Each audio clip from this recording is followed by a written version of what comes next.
Hey everyone, I was hoping to get this message put together sooner, but things like this unfortunately take time to set up. I just want to say that the acts of war against Ukraine break my heart, and I know as a prior service member myself that my thoughts and prayers go out to everyone who's fighting the fight that they really shouldn't have to. That being said, we have been working behind the scenes with all of our podcasts and podcast partners to put a fund together in order to pay for any refugee housing and other needs that go alongside that, like food, water, and any clothing needs. Internally, many podcasts in the Hospitality FM network have voluntarily given up sponsorship money in order to donate to the cause and are working on a unified message in order to spread throughout all of our podcasts. So this is me calling out to all of our property manager friends, industry experts, and anyone knowing of those providing lodging for Ukrainian refugees seeking safety. You can contact me directly at will with one L, W-I-L, at slicktalkmedia.com. We have an internal document that is being updated in real time. So if anyone could share this message within your network, we'd greatly appreciate it. I'm also placing in the show notes a link to our GoFundMe and landing page for Rentals to Rescue. That's rentalstorescue.com, where we're putting funds together in order to, again, provide finances for any of these lodging and relocation needs. So thank you so much for tuning into this quick message. I hope you guys are all well and safe, as I know we have tons of listeners in Ukraine and other countries in Europe. So thank you so much for tuning in, and I hope you guys enjoy this episode.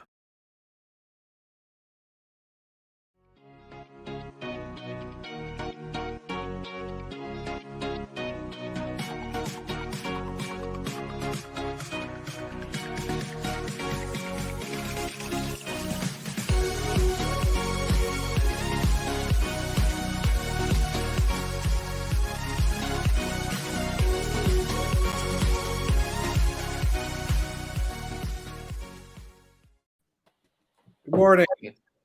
Good morning. Hello, hello. How are we doing this fine Monday morning here in March, the month of March? Well, there's no better time than March Madness. We missed it last year, so I've been watching a lot of basketball and went to a friend's house and grilled out last night and let the little boys run around the yard. So good weekend. Good weather over there finally? Finally, yeah. It's been great for the past month. Oh yeah. I forgot. Me and Ross were the ones that were snowed in recently. Mm-hmm. Okay. Yeah. How about you, Ross? How you doing? It's still freezing, but I look at the weather forecast for next week, and it looks like there will be some sunshine, and it is at 15 degrees Celsius. So I'm so excited because last weekend was still like it is -2 Celsius, so too cold for me. But sun is coming, and so it's I'm excited for what is coming. Finally. Yeah, awesome. Well, I think this week we didn't have anything really specific planned, but I do have a couple of quick fire questions for you guys today. And so hopefully the audience will enjoy that. But I think what we're going to do, we normally go with what's with the noise, but I'm going to do bid eruption report first, and then we'll do what's with the noise, and we'll segue into some rapid fire industry questions for you too, if that's cool. You guys ready to rock and roll? Awesome. Here we go, bid eruption.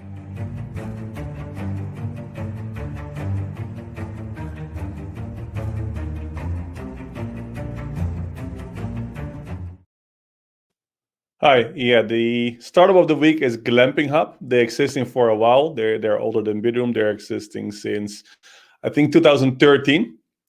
And I think it's also nice to address this area. I know that we can ask Goldin, but I think he doesn't like really glampings. So I understood from the previous talks.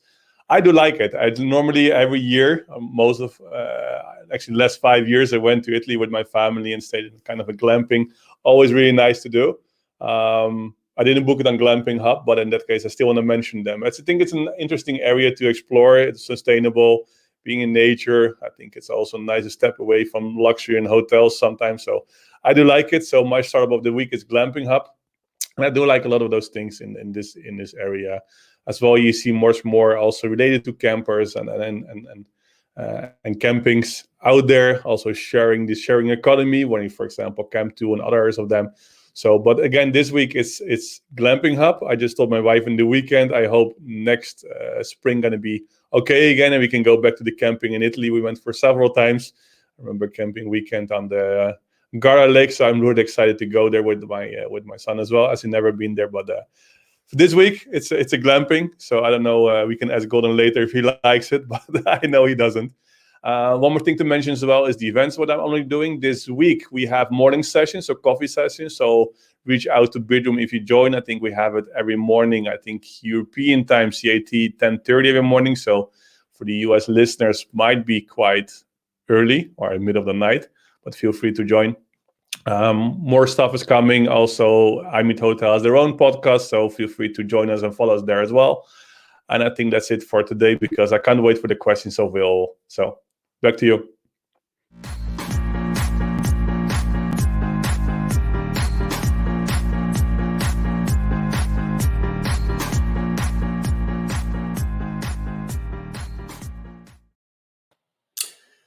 Good morning. And just to clear things up, I personally don't like camping or glamping, but I do think it is a big opportunity for the market and the segment. And I think COVID is certainly helping drive the glamping idea or structure out there a little bit further and more widely adopted. But this week, Will, if you could bring up the headline. We're talking about how the future of workplace travel is going to be decentralized. So we've talked about this a good bit on the show, but I think it continues to evolve and become more and more interesting. And I think Michael's seeing it firsthand with his company, and we certainly are at Noise Aware. But the idea of decentralized office space or decentralized companies means that you're still going to have to bring people together, which could, in fact, drive more travel than before. Your sales guys are still going to be on the road a bunch in the future, but your desk jockeys are going to be now dispersed and have to come together once a month, once a quarter, whatever the company figures out is best for their cadence.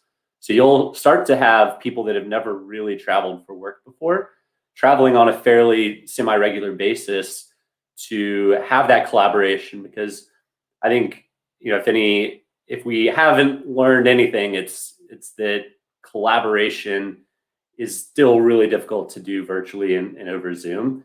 And it's best if you can all get in a room, if it's quarterly, monthly, whatever.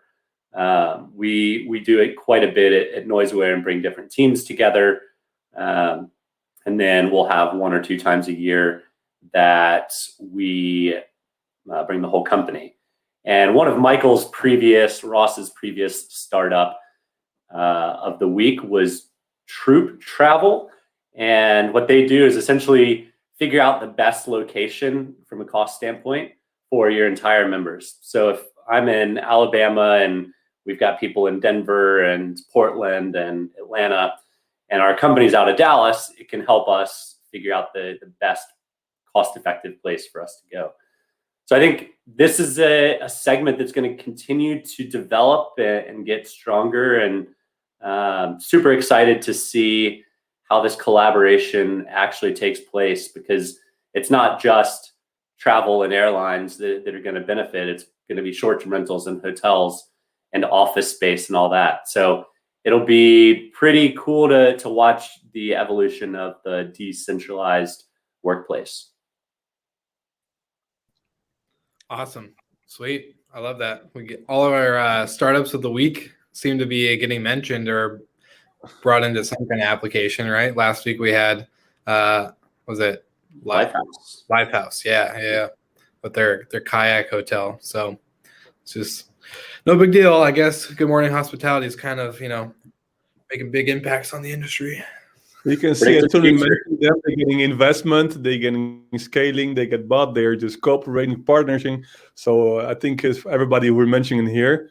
So if you have a startup to be mentioned, feel free to share it, but it's a guarantee for success, it looks like.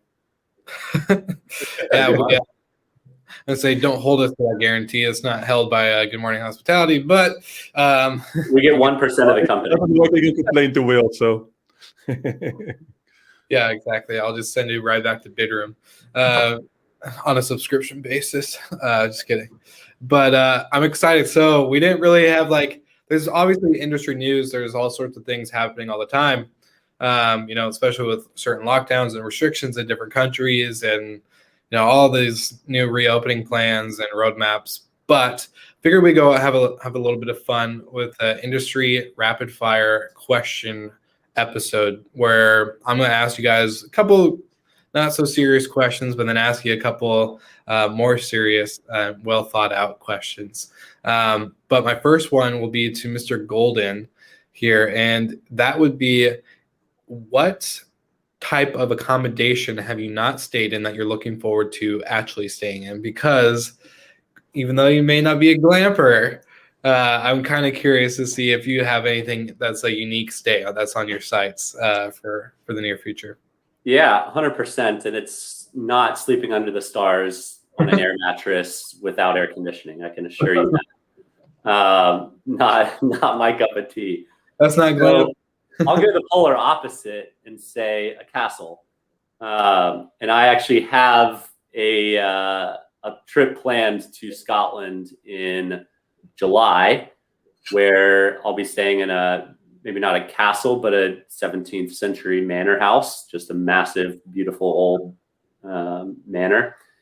And super, super excited about that. I've certainly never stayed in something along those lines. And I also love history and have quite a bit of Scottish heritage. So going to be excited to get out there, and hopefully they let Americans in by July, but we'll see. We'll find out. Did you get free cancellation? Of course, yeah. Perfect. All right, cool. Just making sure. Where did you book, Michael? Direct. Okay. Okay, not the only way to book, but one of the only ways to book. Direct, and then with your bedroom subscription, right? That's also fine. As hotels don't pay commission, for hotels it's fine. Yeah, there we go. That's good. It's actually an Altido property. They've gotten out of they still do a lot of the urban management, and they've also diversified a little bit more into countryside, and this one is going to be super cool. So shout out to Altido. Yeah, love those guys. If any of our listeners of this show like Slick Talk, you should go find Will Perry's episode on there. Awesome dude, and we had a lot of fun. So you can learn a lot more about them. So Mr. Ros, recently I saw there's an article of the first hotel in space. So my first question to you is, how do we get a bedroom subscription to get there first? Mm-hmm. Well, if you're looking a bit and Googling a bit on bedroom and space, I think you'll find it like a few years. I think it was 1st of April, I think 2 years ago, we announced that we're going to offer space travel. It was posted in some different media that we're the first one who actually offering travel to space and accommodation.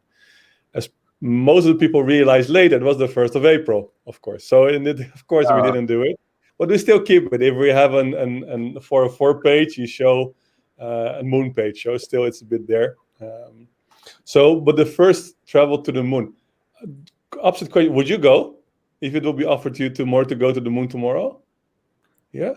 Yeah, I think so. Yeah. Not Mars, but definitely the moon. I'd be more worried about the coming back trip than the going there trip. That's true, but it will be useful to come back. I'd say Elon Musk has got that fixed. Do you not see the self-landing? It was great. It was solid. Yeah, it'd be pretty scary though. Sometimes goes well. I'll let a lot of people do that first before I jump on that. Yeah, Will can go first. But let's see. I think we're always in advance. We always try to be the first one. This first move advantage. So I think it's okay to go to the moon, and there's some accommodation possibilities. I think we'll be one of the first one who's offering this. So I will let you know for sure. And Will, you can stay there then, and I will wait a few more years. I've got a rapid fire question for you. When are you going to get a Delta subscription on Bedroom? Interesting question. It's something interesting because we're discussing now with several airlines. I can't too much in detail because of NDAs, but we're discussing with several airlines to do some joint kind of loyalty, right? So Bedroom membership will be part of their loyalty program, for example. So we're discussing with a few airlines this now. So they're creating even more loyalty for their user base. I can't say if it's Delta or another one, but we discussed this is actually an interesting angle we are now discussing with. So it makes sense, right? And you can see also with some chain hotels now, you will see it soon. They're also willing to give actually their loyalty benefits, actually all of them, to Bidroom users. This is also the first time they're doing this, right? So beside the better price, they also you're getting points as well. So you're getting, for example, I can't mention the name yet, but soon you'll read it. But you get points as well for loyalty programs. So we'll cooperate more and more with existing loyalty programs. Through Bidroom, is that right? Yeah. So if you book the Bidroom, you get also loyalty programs for loyalty points actually for one of the biggest hotel chains, and beside discount and upgrades and all those amazing stuff, which you can only get on bidroom.com. That's awesome. Wow. Yeah. So people who doesn't have a Bidroom membership, please sign up soon. I'm on it. Yeah. Sweet. No, my question to both of you, we've talked a lot about this behind the scenes.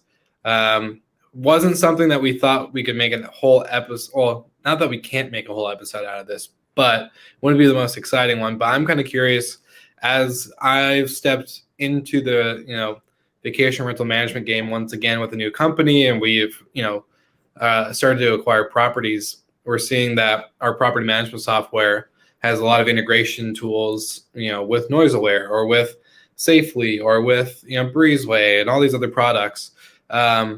So what have been like the pros and cons of connectivity and tech in our space, especially in hospitality? I think it's something that we've always talked about, and how some people think it's like turning on a switch, but it's not that easy. So I'm kind of curious on your guys' thoughts, and I think we'll start with Goldin first, if you want to take it away. Yeah, I think so. The end state of the industry 10 years from now is that everything's connected. The growing pains right now are there's 500 PMSs, there's 700 locks and automation companies. There's only one noise monitoring company, so that's good. Channel managers might have to pivot from distribution to actually API integration management, right? So I think there's opportunities in the changes, but right now, quite frankly, it's really messy. It's really sloppy. PMSs try and they have their hand out and take a cut. Channel managers have their hand out and want to take a cut. Like, there's no easy way of integrations across many, many platforms. So at NoiseAware, our strategy is essentially to only integrate with the best and leave the rest kind of out there. And eventually we may get to it, but we're also placing our chips behind the companies that we think and want to succeed, because we can't integrate with everybody, and you can't make a really solid integration with great marketing plans and all that with everybody. And if you have a headline every week that says, "Hey, new integration partner," like, it doesn't mean much. So instead of going in an inch deep and a mile wide, our strategy is much more mile deep and an inch wide. I like that. That's one of the main reasons why I picked not one of the main, but a good reason why I picked the property management software that we have is because they actually do integrate with you guys. So it's really nice and helps me out a lot. So shameless shout out to NoiseAware and hopefully what. Yeah. Mr. Ros, what about yourself? Because you guys connect with so many hotels and so many different, I can only imagine the amount of softwares and platforms that you guys integrate with Bidroom. So kind of some backstory behind that for you.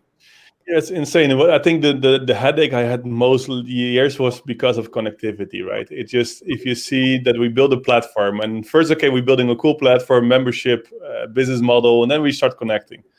I never thought it's going to be so difficult and so complex. And it's just, if you see that what we built 2 years ago, built a whole new infrastructure, which I think is the most scalable infrastructure connectivity out there. What we see, there's a lot of interest even in our technology already, because it's so super advanced. And actually, because we built something from scratch, which is like in this case with microservices and connecting to many channel managers, PMS and everything. But I'm happy we got an amazing CTO who really taking care of this with a great team, and it's super complex. And then you see, even though we're doing, for example, freeway certification with a switch and, for example, hotel chain, Also from their side, there's bugs on their side, what you have to fix, what you're addressing. It's to get a hotel chain or get a channel manager active takes weeks and sometimes longer. And it's I think often, and it looks for me, some of they're doing this on purpose. When you look at the PMS, a channel manager, they try to make it difficult. It means also I spoke to like a PMS before, and then they try to get the market, but they are just really have difficulties to scale. And actually, it's the case. It's really difficult to convince hotels because hotels are also afraid to move from PMS to different PMS because of all the complexity is out there. And then you have not the kind of the channel manager in between, which now indeed what Michael said will change their role because it's less and less needed to have a channel manager. At the end, it will be more like indeed an API kind of switch. So let's see. We try to centralize things and create some standards. We have our own standard distribution API and rate availability APIs, etc., to make it as easy as possible, also for others to connect. But it's super difficult industry, and it's like it's complex, and it seems to be that it's often keeping this as difficult as possible to not enter for newcomers. It took us years to build what we have now with a lot of manpower. I'm happy that we have it up and running now, and it also shows a lot of visibility and interest from others. We're using it now only for Bidroom, just call it like a super engine that we built. But again, to maintain this and to keep this always up to date, it is challenging. I know we can do it, but it's connectivity and everything around it is it's an interesting space. I can write a book about it nowadays. Maybe the one additional thing to add, at some point there's going to be the cream is at the top, and then there's everyone else. And right now there's a lot of funding going into the everyone else because there's not really a clear winner, at least on the short-term rental side. I may be different on the hotel side. And until there's a couple clear winners, then I think funding is going to keep coming in, and then you'll keep having more and more people to integrate with. So you really need the cream to rise to the top before you can actually execute a handful of very, very meaningful integrations. Mm-hmm. Yeah. No, but it's still shared. There's one thing is good because there's no duopoly or monopoly like in the OTA space. But you can see in connectivity, of course, you got TravelClick and SiteMinder when you're looking at the hotel part, they're big. And if you're looking at chains, they're using Durbusoft or Disco. But then you've got so many small ones. And this is challenging because you have to maintain them and take care of them. And there are hundreds, what you said. And to take care of this, it's a lot of work. I understand that most of the new booking platforms who are starting something, they're just using wholesalers because to really maintain direct relationship and connectivity with hotels, you need a lot of manpower and deep pockets for it. So it is in general. All right, Will, we've got a rapid fire question for you. Okay. Clubhouse or podcast? I still go the podcast route, but I will say, so like there's pros to both and there's cons to both. One, Clubhouse, I feel like everyone's on it too much. So it's definitely a quick burnout mentally. For me, at least, I don't understand how people are on there all day long, every day. But I think it's really good. I was kind of telling you guys, I feel like it's a LinkedIn and podcast mix where it's like you'll obviously find some other rooms or groups or clubs that really are kind of pointless in my opinion. But if you get into the professional side of things with short-term rentals and hotels and restaurants, like you find some really cool stuff. And these people are like really big thought leaders in their space. So you get to build a really cool network. And then the organic growth, in my opinion, is pretty insane. I've seen the podcast numbers skyrocket on both shows ever since being on Clubhouse. So we've had a huge amount of engagement. So I think it's a good mix. So I'm definitely a podcast all the way because it's organic content that lives forever. Clubhouse, unless you record it, which is kind of not frowned upon, but it's not very common. Yeah, like it's you can record your rooms, but you have to get written permission from everyone that comes up on stage via a DM or something like that, saying like, hey, you have permission to use this as a recording. So I feel like the content in Clubhouse, if you have a really great room, let's say you give a killer speech that would be left in the Hall of Fame for speeches, and it's in Clubhouse, guess what?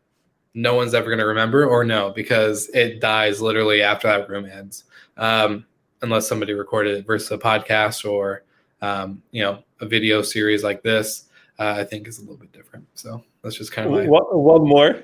Good morning, hospitality or slick talk? I played the fifth.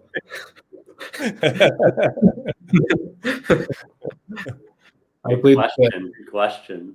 Yeah. All right, back to you guys. I got one for Ross. Short-term rentals or hotels? If I have to choose, hotels. So you can only stay in one the rest of your life. I know. I have to be honest, right? I'm not avoiding answers like Will does just now. I'm just giving the true answer, right? Even though I like short-term rentals, I still am a big fan of hotels. So I have to choose hotels. How about you, Goldin? Of course, short-term rentals. More space. Now that I've got a family and a kid, like separate rooms to sleep in. Yeah, that's nice. Can't just get a 2-bedroom suite? Just kidding. Yeah, it's a lot more expensive on hotels getting a 2-bedroom suite than it is getting a 2-bedroom short-term rental. Yeah. Significantly more. Yeah. Depending on the area, maybe. I don't know.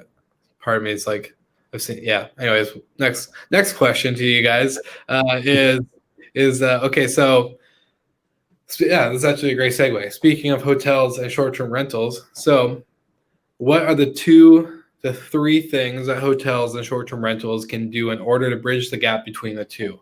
And for the audience, what I mean by bridge the gap, for quite some time, at least in the beginning when I first got into short-term rentals a couple of years ago, was that hoteliers, especially when I was a hotel manager, were like, oh, short-term rentals are bad, they're unprofessional, they're just air mattresses in a tiny little crappy room, no linens, blah, blah, blah. Versus the short-term rental side saying we are very professional. We do have nice quality homes, especially like in the luxury sector or whatever.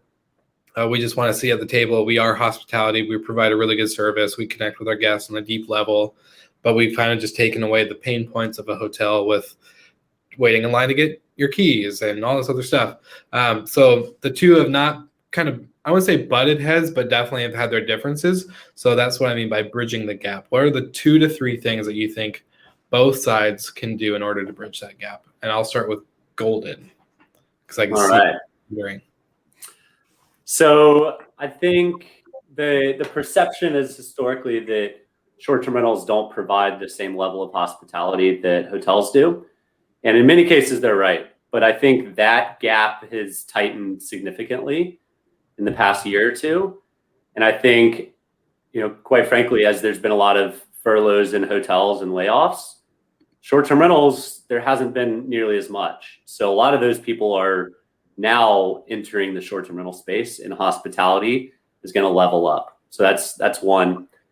2, I think, is hotels accepting that short-term rentals are a complementary, there's competition in some regards, but for the most part, it's a complementary inventory set. And, we've mentioned Marriott many, many times on the show. There's times when you stay in a Marriott traveling for business, and there's times you stay in a home in a villa, and that's when you're traveling with your family. And the sooner that hotels realize that inventory can be complementary, not just competitive, the better. And then to piggyback on that piece, which is my point number 3, is availability. And hotels can only be in one neighborhood because that hotel is one box, right? And short-term rentals can sprawl across different neighborhoods. It can be in cities that the hotel doesn't have any operations in yet. So take your U.S. hotel chain, I don't know, like a Freehand or Ace Hotels, right? Super cool, super trendy hotels, but they're only in a few markets. Like they could team up with a short-term rental operator with the same kind of brand, trendy, price point, image, all that stuff, and open up their availability to tons of new markets. So as long as that company is providing top-notch hospitality, which I think, again, a lot of short-term rental operators are starting to do, then we're in business. Yeah, that's a lot of good points. How about yourself, Ross? What are your thoughts? I want to start with, I think, education. I think we had another startup we mentioned once was hotel.school. I think this is important. In a hotel, most people are educated and they know what they're talking about. They have knowledge because of they did in hotel school. You can see still in the vacation rental, even though it becomes really professional. I know the hotel school, and together with AGL from Simon Lehman, they develop courses for vacation rental. And I think it really makes sense, right, to develop, because there's a lot of things to learn there as well. So I think this is important that the vacation rental can learn also from professionals in that space. So I think education is something which is common in the hotel space, not in the vacation rental space so far. I think also what vacation rental can learn from hotels often is loyalty. I think in hotels, of course, loyalty programs, etc. This is not common. Branding, rights, etc. You see this vacation rental, you stay somewhere, but you might come back in the future. But again, you go to Airbnb. There's no direct relationship with them. So I think that's a point. What can be changed. I think also standards and classification, right? I think that is what I personally still miss, maybe in vacation rental. Maybe that's why I still have a strong preference for hotels, because of course you have your superhost scoring reviews, etc. But still, if you in hotels, it's okay. I want to stay at least in a 4-star hotel. That's like a requirement, because even though everybody knows it's complete nonsense, it could be kind of a filter what you're using, and he knows, okay, 4-star hotel, that's the one I'm looking for, because etc. So I think when there's more standards in classification into vacation rental, I think a lot of more people who just now get used to stay in a hotel, they might make the move to vacation rental. I think still what also hotels has to realize that there's some people just prefer to have indeed this kind of vacation rental when they have their kitchen, when they can, and it's. I think hotels also has to be more open, and you can see they do a bit more and more. Why not combine it more often, right? You just have a few and many hotels that just have double rooms or twin rooms and a few single rooms, and that's pretty it. And sometimes you're lucky if they have a family room, but often this is not even the case. I think if hotels, okay, we want to target a larger audience, allocate some rooms, make them a bit bigger, make them as an apartment or vacation rental kind of service. And I think this will be a huge chance for hotels as well.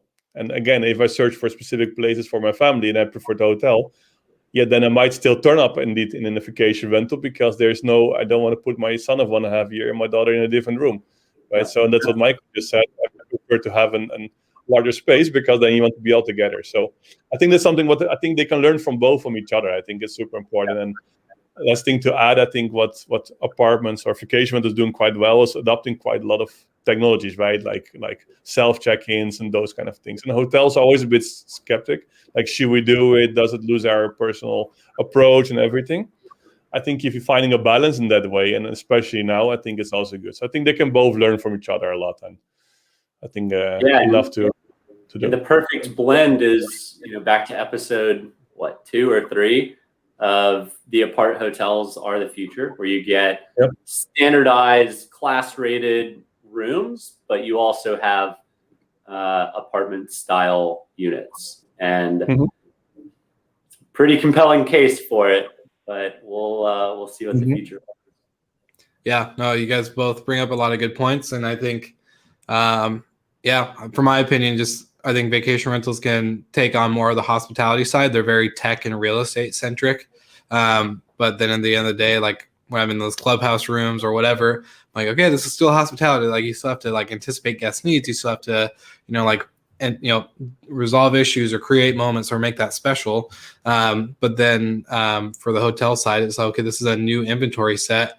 And if you actually learn from what they're doing with the technology side, even just creating a listing of one of your rooms that actually can accommodate, more people, whether it's like, I'll just say a hotel that we're working with, for example, that has a 2-bedroom suite, full living room, kitchen, 2-bedroom, 2-bath. They can actually go on Airbnb and become a new distribution channel with a new type of guest, a new type of traveler that does bring awareness to their brand. So I think there's just a lot of stuff that they can both learn from each other. And I think it's going to be an exciting time as we keep moving forward next year, maybe 2 or 3. It'll be interesting. Sweet. All right. Well, you two, anything to close us out with? We got a lot of rapid fire questions done. So I'm excited to hopefully, the audience enjoyed that. Yeah, basically anything. Any final thoughts for you guys? No, have a good week. Sweet. Perfect. Ross? I'm curious what the audience. I'm curious what the audience prefer: Good Morning Hospitality or Slick Talk. But they can let us know in the comments. So, see you next week, guys. See you guys next week.